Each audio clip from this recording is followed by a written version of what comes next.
So every time I would push too hard, I would end up with a major asthma attack. Oh, So, man.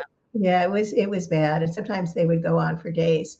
And so one day, I was always looking for reading books, and I was on this major search. I discovered A Course in Miracles, and I, like with everything else, I dove in. I didn't understand a word of it. I did not understand it, but I knew I had to. I had to read it.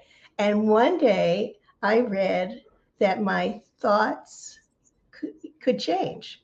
I could change my thoughts, and my life would be would respond to that. And that was completely something radical for me. My thoughts are power. I can change my thoughts.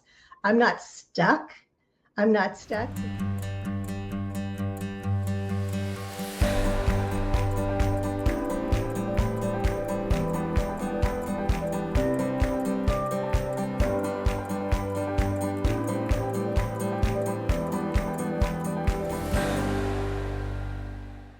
Marbeth Dunn is a master energy intuitive and an international speaker on the topics of world peace, inner peace, and meditation.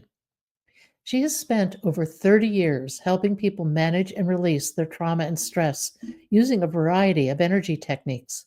In this podcast, she shares some of her adventures into the seemingly mystical realm. Marbeth, welcome to Bump in the Road. If you would, tell us your story. Oh, it's so good to be here with you, Pat. I so enjoy your podcast. And my story began, well, I grew up in New Jersey. I was, pretty traditional, very sheltered background. And after college, after graduate school, I ended up running away to Haiti in the Caribbean with my husband, my former husband. And we went off to buy a sailboat, which we never did. We ended up living on a mountaintop without electric or city water for 7 years. And I had had asthma, but it wasn't very bad prior to this, but it became very bad. And so I was really always looking for a cure. Mhm. I needed, this was my search. And I knew that there had to be a root cause for this, this asthma. So it basically led me down a lot of very different paths, everything from eidetics and Dianetics and the I Ching and Buddhist chanting. And everything, was interesting. And I learned from it. I started working with a pendulum to try to discover what was going on within.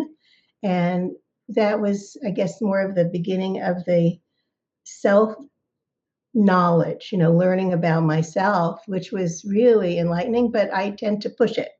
So every time I would push too hard, I would end up with a major asthma attack. Oh, So, man. yeah, it was bad, and sometimes they would go on for days. Um, and so one day, I was always looking for reading books, and I was on this major search. I discovered A Course in Miracles, and I, like with everything else, I dove in. I didn't understand a word of it. I did not understand it, but I knew I had to. I had to read it. And one day, I read that my thoughts could, could change. I could change my thoughts, and my life would be would respond to that. And that was completely something radical for me. My thoughts are power. I can change my thoughts. I'm not stuck. I'm not stuck, feeling victimized in a very difficult relationship at the time as well. Totally changed my life. And then I started to learn about, connecting with source and learning about how to be very peaceful, because in order to connect with source I needed to be peaceful.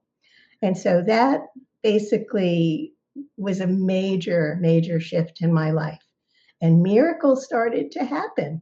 People showed up. I went through like 7 coups d'etats in Haiti and under baby doc. It was very, very weird being there. My business dried up. I was a painter, and I was basically, supporting my family with my painting. And my relationships with my husband changed dramatically. And I suddenly, like, I had power in the relationship. I could say, no, that behavior is not acceptable. And, and it worked. So,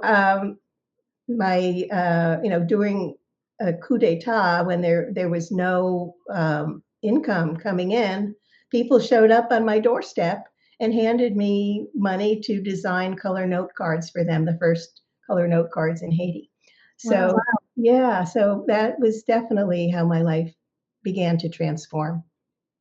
That's fascinating. And I really believe in serendipity.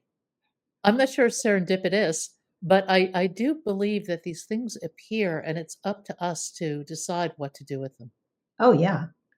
Well, my path came out of desperation, but I believe, that the asthma was like a guiding light to lead me to where I needed to be, to basically become empowered, to stand in my power, to be able to know who I was as an empath and an intuitive. I thought there was something wrong with me because I'd go to parties and I'd take on everybody's energy. I'd get sick. you know, and I've learned that I have a lot of power as an empath, and I can help a lot of people. So, it's all been very interesting. You never know, if something is something bad or is it really a gift. That's so true. Um, Talk a little bit about life as an empath, if you would. Sure. So, I feel in my body where other people are holding their issues. And sometimes, I like with my fiance, I just can't necessarily, I'm not aware of what's happening, as an empath. But I'll feel things, but I don't know if they're actually mine. I have to always check in: is this mine or is this somebody else's? And then if it's somebody else's, I can release it. And most of us are empaths to some degree or another. We take on other people's energy because, and I know this sounds a little radical, but if you look at our bodies, which seem solid, we feel them, they are solid, but they're basically composed of atoms, and atoms are mostly space. Hmm. And if you took all of the matter that are in these atoms and compressed them, it would be about the size of an apple seed. So we're basically this space or energy, or as scientists are learning that the energy is also could be described as spirit. So this is who we are. We're patterns of light and information, and this energy intermingles with the energy of other people. And so I find about 85% of the people that I work with take on other people's stuff. That's the technical term, the baggage. I remember the first book I read years ago by Gary Zukov, The Seed of the Soul, Mhm. really opened my eyes to the notion that almost everything is an energy exchange in one form or another. Yes, And when you start to look at that and you start to look at the ramifications of that, wow, you see the world really differently. you do. You realize that we're basically all one amazing being, but there's different aspects of us all over the place. Now, your book, I want to jump over to your book because it was really interesting. You talk about somatic healing and you work with a lot of people. What is somatic healing? And talk a little bit about how that plays into a more open spiritual tradition for each of us. Okay. Well, the word somatic healing is something I didn't even recognize until last year when I started writing my book. Isn't that interesting? Really? That is interesting. I didn't know what somatic healing was. And I picked the topic to write about. And then as I investigated, I said, oh, that's what I do. So the book became very personal. And because the somatic healing, people wonder, what is somatic? We're talking about a body mind connection, because most of us think that our emotions are up in our head. and they're really in our body. You know, when you think about, oh, I got all choked up with emotion, or I had Heartache. heartache, Yeah. or I was stabbed in the back, Yeah. I've got knots in my belly, you My know. stomach is killing me. Yeah, yeah, yeah. And so all of these are messages from our body saying, there's something you need to look at here. So that's basically what somatic healing is. It's reintegrating you, your mind, you know, the head part of you with the body.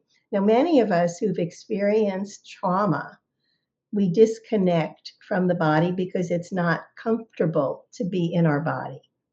And it's, you know, like we might be up in our head, you know, bring our awareness there, or we might even not even be in the body at all. You know, we might just kind of be, you know, airy fairy somewhere out there.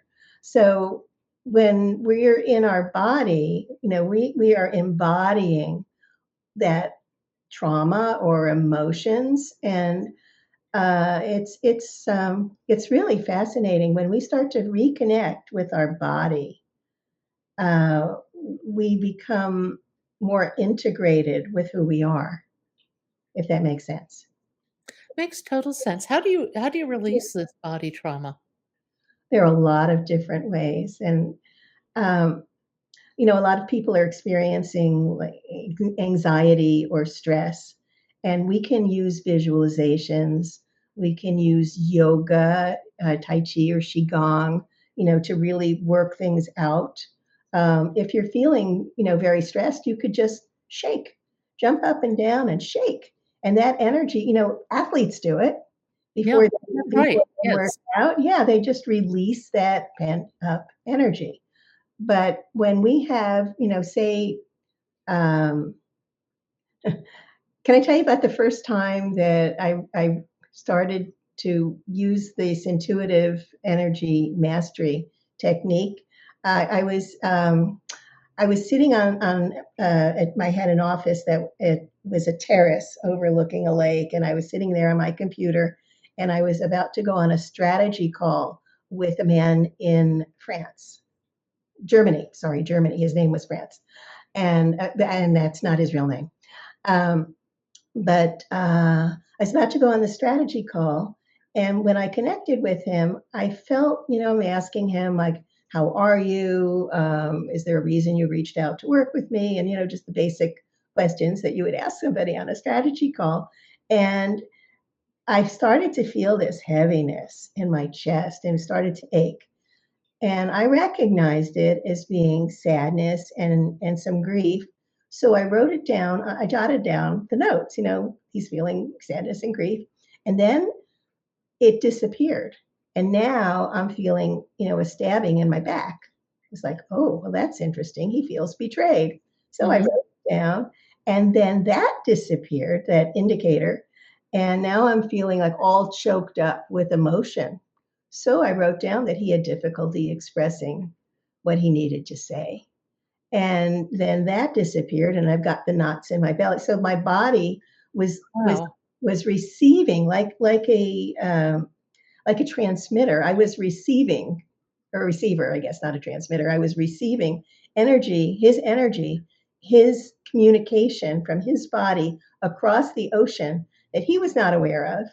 And I was pretty stunned because I knew I felt other people's things, you know, their stuff, their baggage in my body, but I didn't know, you know, that I could actually get a whole download of information like this. So then I said, you know, I'm an energy healer. Would you mind if I sent you a little energy because I'm feeling some things? And he said, no, that's okay. So I asked his body how it wanted me to respond, and it told me. And I said, okay. So I don't even remember what I did, but I just remember that everything went click, click, click, click, click, all just totally aligned. I was blown away. He felt great. And, you know, of course, this is how my work really developed. It was basically a gift, you Do know. do you have to get down to the root cause of the pain that's embodied in the body to really release it, or can it just be released as you did, remotely and by energy? Now that's a mixed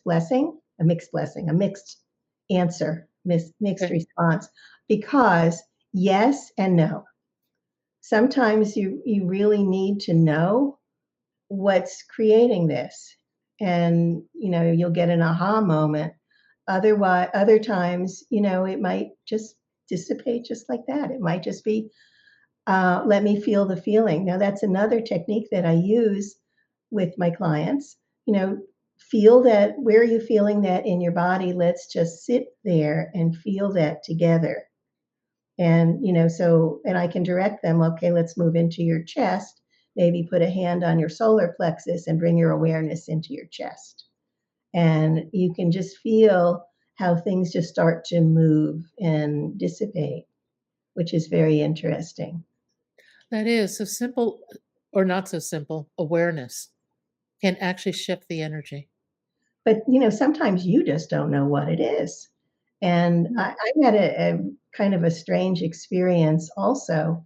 When I was in college, I was in love with a Quaker boy, and my family was Jewish. And, they basically had forbade me to ever marry anybody who wasn't Jewish. I had the vision of them writing out my death certificate, which, I had heard about. And so I after like 3 years, I just broke up with him, but I repressed all my feelings. I totally forgot about it. And then about 30 years later, I was feeling, this ache in my chest. So I went inside to feel it. And the next thing I know, all these feelings came up for this guy 30 years ago of the love and the pain and the heartache and, just everything everywhere all at once. It was just so shocking to me. What do you do with that 30 years later? You know, but that happens. Shocking and painful when that releases, I would bet. Yeah, it was. There was a lot to unpack there. But ultimately, it was a blessing. Again, a huge blessing. No, absolutely. I think some people are really afraid of that emotional pain, and that is one of the reasons why they resist any sort of personal evolution, in dealing with these sorts of traumas. Very true. What's so scary about that pain? I don't get it. I mean, I understand it hurts, but on the other side is like this clear playing field. Wouldn't you rather be over there? Yeah, but sometimes we're not ready. If we're a young child and we've experienced trauma, Yeah. and we're not ready to unpack it. Our body basically encapsulates it within us, and it waits until we're ready. Now, in that particular instance, when the emotions came up 30 years later, I wasn't ready at that point. Could I have handled it at that point? No, I repressed it. I Mhm. just like I didn't know what was happening. I just shut down emotionally. So, which Yeah. affects you, through the rest of everything else you're doing in your life. Yeah, it does, and I think we all go through that. Sure. And I think we all have lots of things that we haven't totally resolved. Yes. What's Why should we resolve them? Well, for one thing, you feel a lot better. Yeah. You feel really, I mean, I feel really good. I feel, there's all, it's like peeling the proverbial onion. There's always something more, but the more becomes less and less, if that makes sense.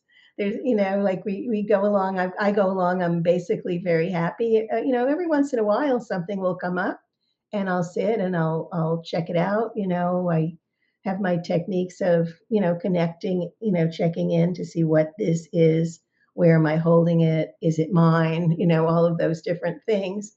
And then, I resolve it. Is it mine? That's an interesting aspect of being an empath. How do you develop the boundaries you need to both be able to sense other people's distress and help them, and yet not go mad, frankly? Ah, very I well, I didn't know that I was an empath until about 20 years ago. And I was becoming a Reiki master. I'm an energy healer, and which is the Reiki is a form of energy healing. I know some of your listeners may not know what that is. Um, so I learned that I took on other people's energy, and I also learned that I could just push it out with my hands, or I could protect myself. I learned how to protect myself with my intention. Like I would imagine myself inside a disco ball, and that it would reflect other people's energy out, and I would only allow in what was going to benefit me. If it was love or something non-toxic, then that could come in. So that was the first shield that I used. Then I developed wearing an iron, like Iron Man. I became Iron Woman with the shield and the gloves and the boots. And, I just would just, slip into an Iron Woman, uniform just to basically protect myself from other energy. I don't do that anymore. Now I've reached a point where I just allow in. I guess it's something that my body learned. I allow in what I want, and if something does sneak in, I know how to remove it. How do you go about learning to master your own energy? Well, that's been a lifelong experience, because most of what I've learned, a lot of what I've learned has been, seat of the pants. you know, Mhm. I have to figure something out, how to deal with this. And also, I did a lot of exploration. When you're, I felt like a victim for a long time. And when you feel like a victim, you're in a lower vibrational frequency, if that makes sense. You're kind of like you're in a place of fear. You don't feel safe, and safety is really important. It has to do with our power centers. We have energy power centers in our body, and the root chakra is about safety, among other things. And a lot of us who had suffered trauma don't have it very well developed. We have to really strengthen that by really, it's a process. It's really a process of understanding who you are in relation to everything else. It's probably the best answer I can give you. You need to learn how to be aligned within yourself. And as you become more aligned and recognize who you are, then you begin to understand how to deal with things, which is, as I said, I did things from the seat of the pants. So if Mhm. my answer sounds a little bit general. When I work with people, I have tools. I have tools that I learned, tools that I developed, and I mix and match as needed to help people to become who they are rather than the hand that they were dealt. They learn to use their vulnerability and to recognize that they're not victims. And then when we recognize that we're not victims, and then we become stronger in ourselves, we become less vulnerable to that other energy, if that makes sense. Can safety be a mindset? Um, yes and no. Very often it's more of an emotional experience. You know, um, Safety is very important to people. And if you're not feeling safe in your world, you're going to make decisions based on not feeling safe. You can use mindset to move into a place of feeling safe. I do believe that's one of the tools that you can use. As you shift your mindset, which is, I think, the major element. Keeping a positive mindset, recognizing like I have power. I can feel safe here. I can choose to feel safe. We all have choice. And as we move into that mindset of like, I am safe, then you start to feel it and be it. No, I find that fascinating. I went through a period of my life where, I sought safety and then I sought adventure. Oh, I love And that. oh, yeah, I mean, talk about 2 diametrically opposed perspectives on things, and it was one of the best periods of my life when I pursued that adventure. Yes. No, I totally understand. You're talking to a gal who lived on a mountaintop in Haiti for 7 years. Where did you go after Haiti? I went back to Miami, went back to Haiti. I had two daughters, and I went back to the States to have them. Actually, that was in a whole other adventure. We went to a place called the Farm in Tennessee, which Mhm. was a hippie commune, but they had an international birthing center. So, and they had midwives. So, and I wanted to have my daughters delivered by midwives. So we went there. So that was an adventure. Where did you go once you had your 2 kids? Um, we went with the older one, we moved to California and then back to Haiti. And the second one, we went back to Haiti. We lived there for 17 years.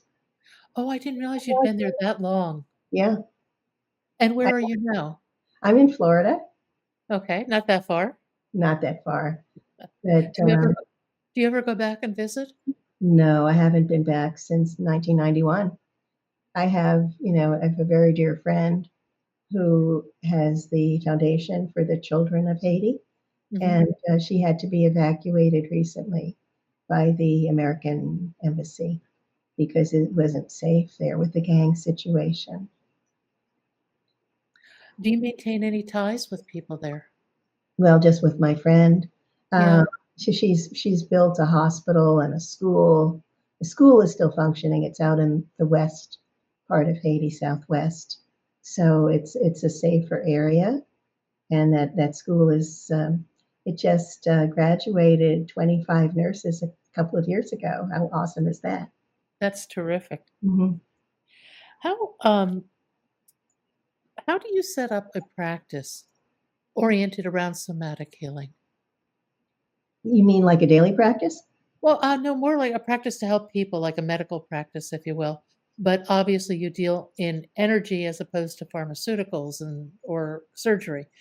Um, how do you go about setting that up? Is it word of mouth mostly, or Word of mouth, and I am networking, and I do have an internet presence as well. before we got on, you were talking about a film you were working on? Oh yeah, we're working. We have a new project, a movie project where we are creating movies about boxing legends. I know it sounds a little bit off track for somebody who's an energy healer, but we have several partners, and we are involved. And the first one will be about Larry Holmes, and our studio is called Hero Studio. As a healer, what do you take away from some of these boxing stories? I always try to move to be in a very neutral place. And what basically these stories are, they're the hero story, right? Mhm. It's all about being a hero and overcoming, a very difficult childhood and doing what you need and, maybe going through military service and coming out and, becoming a boxing legend. So that is the hero's journey. It is, it's so interesting. We tell these stories and we can tell them in a relatively short period of time, but in reality, they take years to unfold. They do, and a lot of growth and development. And I think it's hard to maintain that that understanding, that human understanding that things really move slowly in our human world. Ah, yes. We can talk about them, we can write about them in a book, and it seems very quick, but Yeah. it's not that quick. I know my journey is still evolving, But it took me many years to move into a state where, yes, everything that's happened has been a blessing, and now I can use it to help other people. How can people reorient some of the trauma in their lives to see it as a blessing?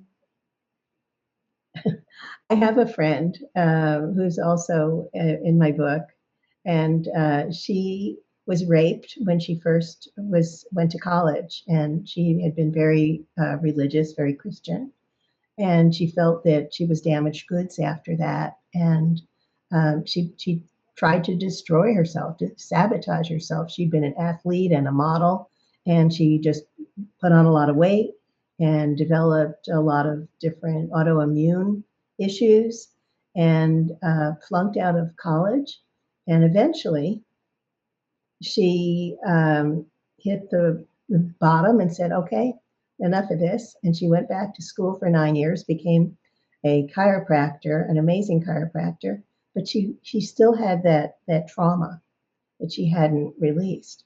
And so she went to Peru and studied with shamans, and she went to Tibet and studied with monks, and she went all over the world and learned and learned and learned. And she just gave a speech at the NASDAQ last year on Thank God I Was Raped. So, yeah, it took years, Yeah.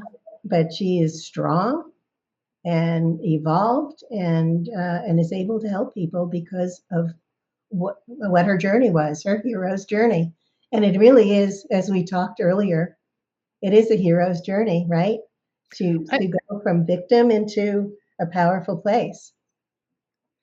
I think we all of our lives are a hero's journey. I really believe that, Yes, and it's different for each of us, but I think that we have the capacity for such growth on so many levels if we allow ourselves to pursue that. I often say we spend the first half of our lives with all this crap being heaped upon us. And if we're lucky, we spend the second half of our lives starting to peel it back and get rid of it and get down to the root cause.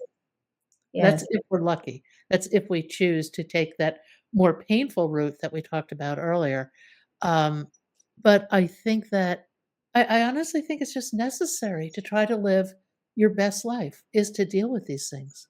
I realized that at any point, I could have succumbed to, okay, I've got asthma, but I just had this knowing inside that there was a way through it. And that really is what kept me moving. And despite how bad things got, and they did get very bad, but I knew that there was a way through. And I think that we all have to find that way through. And it's not easy when you've been victimized and you believe that your thoughts can't be changed. Everything is the way it is, and you're stuck. But when you know that your thoughts can be changed, then miracles can happen. Or when you allow yourself to experience different things, that can give you a very different perspective as well. Yeah. Absolutely. Getting out of that safety zone, if you will. Oh yeah, Yeah, which on the one hand is essential, I get it, but on the other hand, you have to step out of it if you want to go on an adventure. I know. And you and I both like adventure.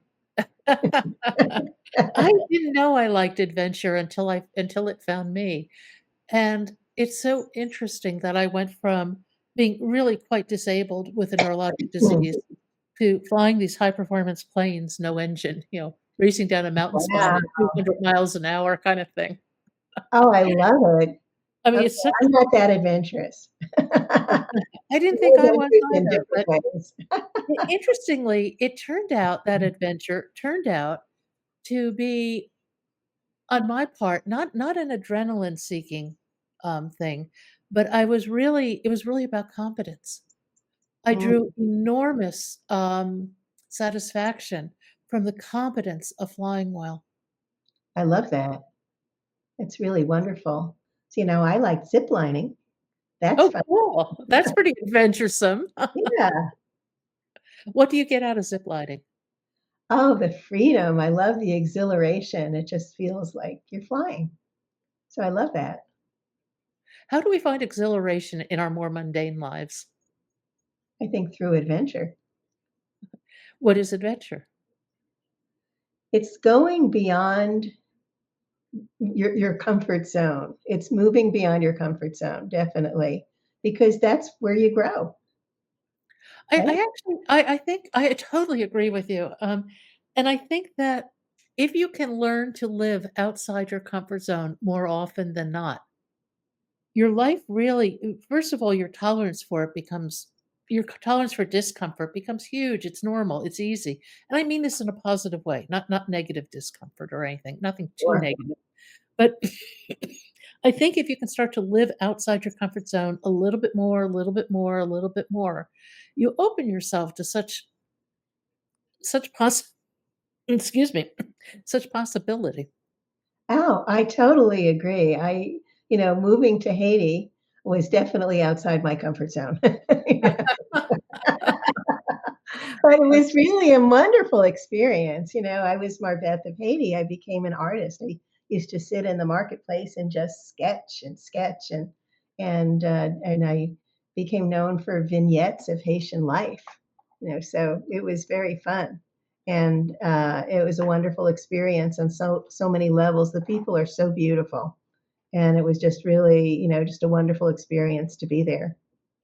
I interviewed Carolyn Paul recently. She's somebody who's lived a life of total adventure. She was a firefighter. She's biked through the Andes. She's wing walked. I mean, she really takes on adventure. And Wow. one of her premises is that our society doesn't support women seeking adventure. We're supposed to be pretty and well behaved and this and that, but adventure isn't a term that usually comes up for young women or older women for that matter. Women, period. Yeah, that's very true. Well, I think I've pretty much broken convention a long time ago.